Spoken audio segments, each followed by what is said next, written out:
Most practicing scientists, life scientists in this country, are white, and of those, mostly women.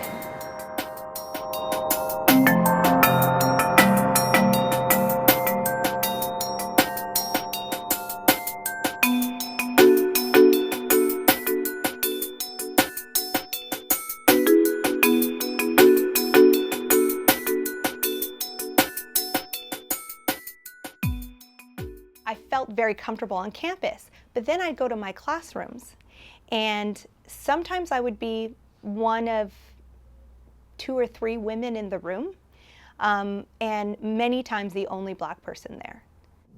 Honestly, in the advanced studies track, it's mostly men, it's mostly white men, a few white women, but I feel like definitely an underrepresentation of women. There's no support system, there's no female mathematicians to look up to. I do have issues, with inadequacy, and I think I have internalized the stereotype threat to some extent, where people have told me that I'm not good at math, and then I sometimes underperform. It has to do with the fact that in a threatening situation where your stereotype is not expected to succeed, so for example, women in math, you actually experience the stereotype threat in such a way that it increases your cortisol levels, increases your hypervigilance. You're sitting in the classroom going, oh, am I the only one here? Am I supposed to be here? Or am I supposed to be someplace else? Instead of solving the math problem. Well, in elementary school and middle school and high school, I did not do well at math at all. And so when I decided to change my major, I think my family was quite surprised, thinking why would you do something that you're not good at? It feels like it's never ending, and I want to give up every single day because of the lack of support. What we've seen, what we know, is that the absence of the voice and the culture of, that women and minorities bring to the table have really impacted medical innovations. I think society would greatly benefit from having women of color in STEM, because what starts to happen is the thinking that we currently have is very one-sided. And so when we bring the perspective of women's ideas, especially women of color, I think we start to look differently about how we do science, right? And we have to have that diverse perspective.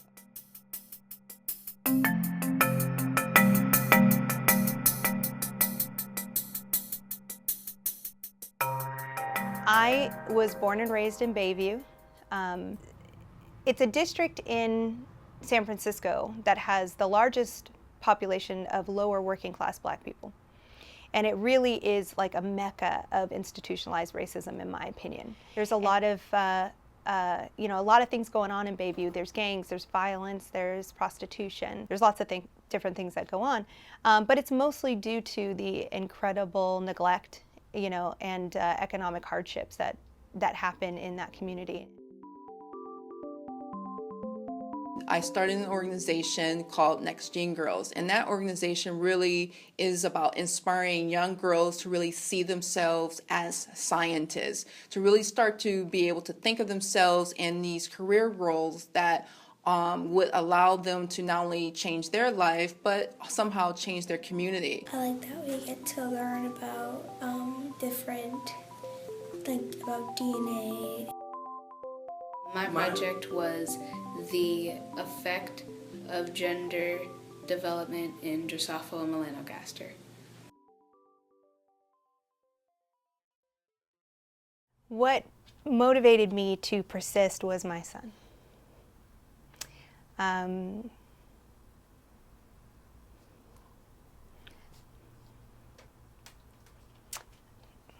I didn't have the courage until I met my son. It was through becoming a single mother and realizing what I was going to be facing. I needed it to end. Every day I woke up and saw him and sent him to school. I didn't do that alone. There are many people that I had to thank. All of the people that picked up my son when I was running late, or spent time with him because I was in study group, or made meals for me because I didn't have enough time to cook. It was not simple, but it was a labor of love in many ways.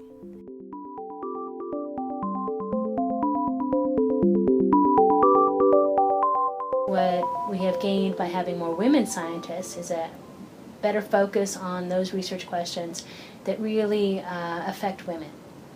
So in the late 1980s, for example, breast cancer research was done on men. The majority of the scientists, who happened to be men, felt that women participating in this kind of research would be too difficult for them. It would be too much of a burden.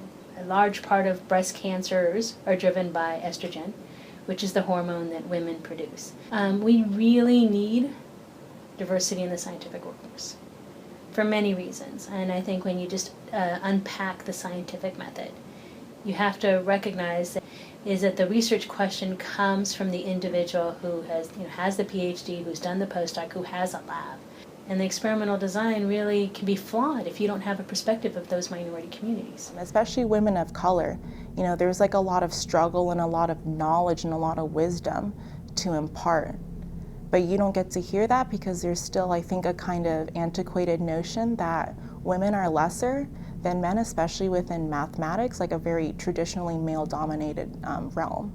When we bring that diversity into the STEM field, be it from women and also from women of color, I think things can only get better. I've become the director of the Health Equity Research Lab, the HER Lab. And the vision for the HER Lab is to basically empower students to link basic science to community health. It's really mentoring underrepresented students to become scientists. Until, well, why don't we actually do the science that will benefit minority communities? So calibrators contain known concentrations of cortisol, and they allow us to determine if the cortisol that we isolate from hair samples, and we're looking at chronic stress due to discrimination in a medical setting and socioeconomic status.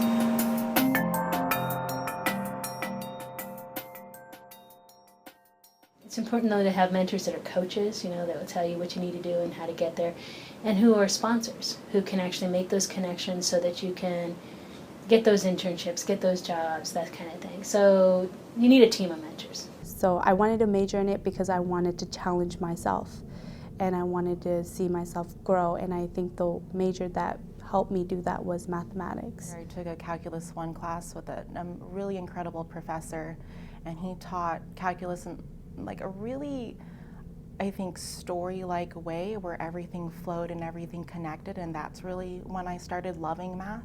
And if I wasn't volunteering with Step to College in Oakland, I wouldn't have been doing math. The excitement that they get when I go on the board, or when we go on the board, because I make math a collective thing, because that's what it's supposed to be.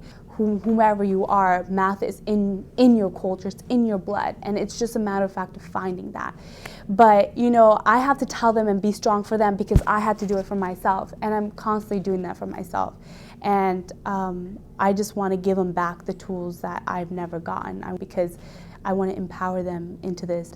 That's what keeps me going, is I think about these kids. One of the greatest things that I get out of doing what I do as an instructor and as a STEM coordinator is getting to pay it forward and getting to see students transform from feeling defeated and feeling disempowered to not only feeling empowered, but also feeling like they deserve to be there, that they need to be there. The shift from not feeling important to feeling critical. If we really want to have women of color scientists, we want to actually teach the faculty to signal safety in their classrooms, teaching faculty how to ameliorate stereotypes in their classrooms.